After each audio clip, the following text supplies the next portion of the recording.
राजस्थान के टोंक जिले में वोटिंग के बीच मतदान केंद्र के बाहर जमकर बवाल हुआ। राजस्थान उपचुनाव में हॉट सीट में शामिल देवली उनियारा में चल रहे मतदान के बीच निर्दलीय प्रत्याशी नरेश मीणा ने समरावता गांव में एरिया मजिस्ट्रेट अमित चौधरी को थप्पड़ मार दिया।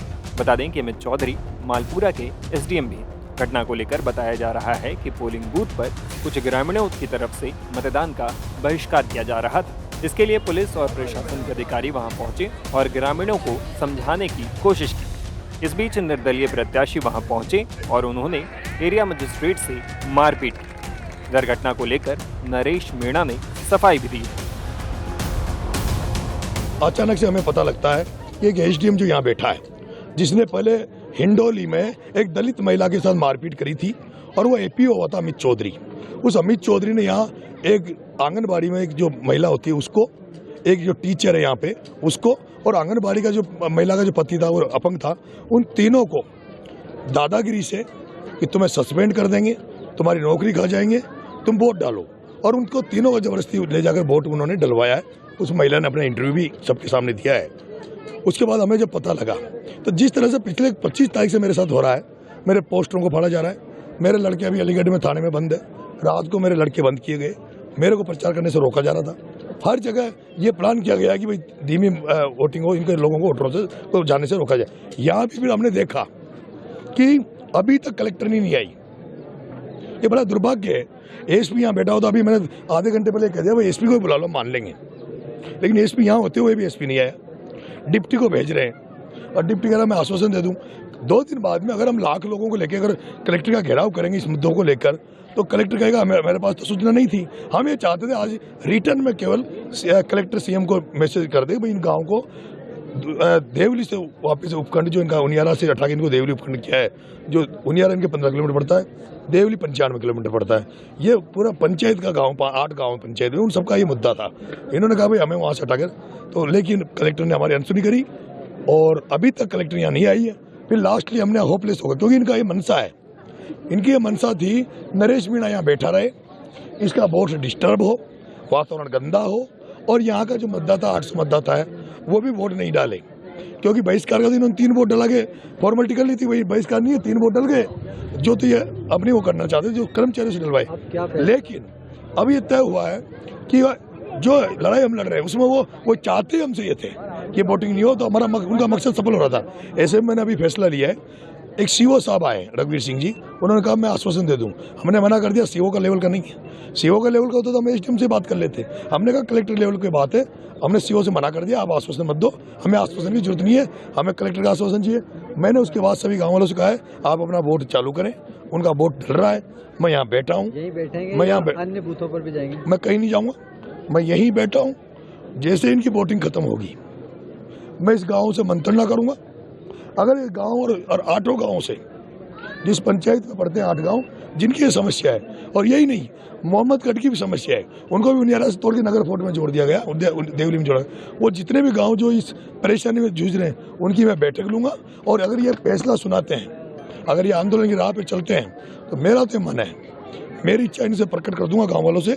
मेरी इच्छा नरेश मीणा की है कि जब तक कलेक्टर यहाँ नहीं आएगी, जब तक नरेश मीणा तो अनशन में रहेगा, यहाँ से जाके हम हाईवे पे कूच करेंगे कलेक्टर की तरफ, और उसके बाद देखते हैं कलेक्टर। नरेश मीणा जी को गुस्सा क्यों आता है? गुस्सा इसलिए आता है 25 तारीख से 13 तारीख तक गांधी जी के मार्ग पे चल रहे थे, लेकिन आज के इस आधुनिक भारत में जहाँ सब लोग भ्रष्ट हैं, सारे अधिकारी जो करप्ट हैं, वो सारे अधिकारी जो सुनने को तैयार नहीं, महात्मा गांधी के अहिंसा के मार्ग को मानने का तैयार नहीं है, इसलिए भगत सिंह की जरूरत है। इसलिए नरेश मीणा को भगत सिंह बनना की जब तक जरूरत पड़ी तब तक नरेश मीणा भगत सिंह बनता है और बनता रहेगा। पूरे क्षेत्र की अगर बात की जाए, बात हुई है मतदान जो है, आपके जो लोग हैं वो मतदान पे ध्यान दे रहे हैं या यहीं तक सीमित हो गए आप लोग? मेरा यहाँ कोई नहीं है, 100% मतदान हो रहा है, पूरी जी जान से लोग मतदान करने में लगे हुए हैं। मैंने सबको मना कर दिया, कसमें दे दी थी, यहाँ बाहर क्या है मैंने कसमें दे दी, यहाँ आने की जरूरत नहीं है, आप अपना अपना बूथ संभालो, मैं अकेला बहुत हूँ। आज की घटना के बाद किस तरह की उम्मीद है चुनाव परिणाम को लेकर? मैं चुनाव जीतूंगा और मुझे फर्क नहीं पड़ता। मैं इस घटनाक्रम से आज मेरा नुकसान भी हुआ होगा बड़ा, मुझे 8-10 हज़ार वोटों का नुकसान हुआ होगा, मुझे फर्क नहीं पड़ता। मैं राजनीति ऐसी कर रहा हूँ जिस राजनीति में पद कोई बड़ा अहम नहीं होता। मैं कर्नल भैंसला के पद चिन्हों पे चल रहा हूँ, मैं काशीराम के पद चिन्हों पे चल रहा हूँ, मैं लोकेंद्र सिंह कालवी के पद चिन्हों पे चल रहा हूँ। जो लोग खुद नहीं बने पर जिन्होंने पहचान बनाई, जिनकी मूर्तियां लग रही है। मेरा ही निवेदन, आज जो घटना हुई मेरे को पता लगा है कि उसको जाति विशेष से जोड़ा जा रहा है। मैं आपसे एक विशेष बात कहना चाहता हूँ, किसी कर्मचारी अधिकारी की कोई जाति नहीं होती, किसी भी कर्मचारी अधिकारी कोई कास्ट नहीं होती।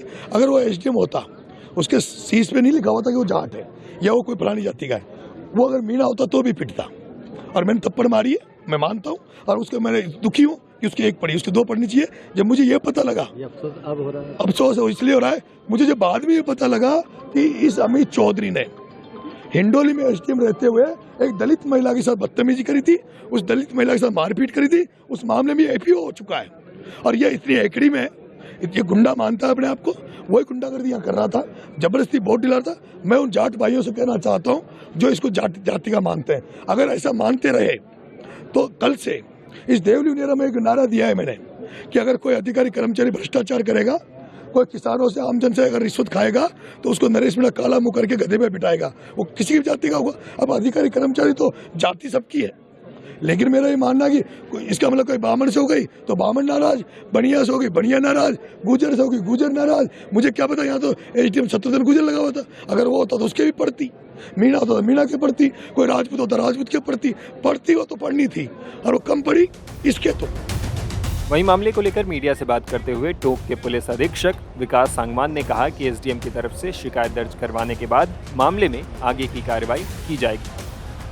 देखिए, समरावता जो ग्राम पंचायत है उसमें ग्रामीणों के द्वारा मतदान का बहिष्कार कुछ कारणों के द्वारा किया जा रहा था। उसकी समझाइश के लिए ही एसडीएम साहब, तहसीलदार साहब, एडिशनल एसपी, बाकी भी जो मुलाजमान थे, ऑफिसर्स थे, वो मौजूद थे। उनकी समझाइश कंटिन्यूसली की जा रही थी, लेकिन इसी बीच जो इंडिपेंडेंट कैंडिडेट हैं नरेश मीणा, उनके द्वारा मतदान केंद्र के अंदर भागते हुए आए और उन्होंने जो एसडीएम, जो एरिया मजिस्ट्रेट थे यहाँ पे, उनके साथ मारपीट की।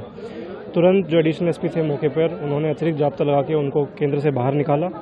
अभी एसडीएम साहब के द्वारा जैसी एफआईआर दी जाएगी उसमें जो राजकार्य में बाधा है और मारपीट है उसके अनुसार इसमें जो है कानूनी कार्रवाई की जाएगी। बता दें कि एसडीएम को थप्पड़ जड़ने वाला कोई और नहीं बल्कि कांग्रेस के बागी नेता नरेश मीणा है। ये घटना देवली उनियारा सीट की है। यहीं से निर्दलीय उम्मीदवार के रूप में नरेश मीणा चुनाव लड़ रहे हैं। नरेश मीणा उपचुनाव की घोषणा के बाद से चर्चा में। कांग्रेस नेता सचिन पायलट के करीबी और बड़े समर्थक के रूप में नरेश मीणा की पहचान रही है। हालांकि टिकट नहीं मिलने से पार्टी से नरेश मीणा की पहचान एक बागी नेता के रूप में होने लगी। नरेश मीणा कांग्रेस से टिकट न मिलने के बाद बागी हो गए थे और निर्दलीय नामांकन दाखिल कर दिया था। पार्टी ने उन्हें अपना नामांकन वापस लेने को कहा था, लेकिन उन्होंने ऐसा नहीं किया। इसके बाद कांग्रेस ने उन्हें पार्टी से निकाल दिया था।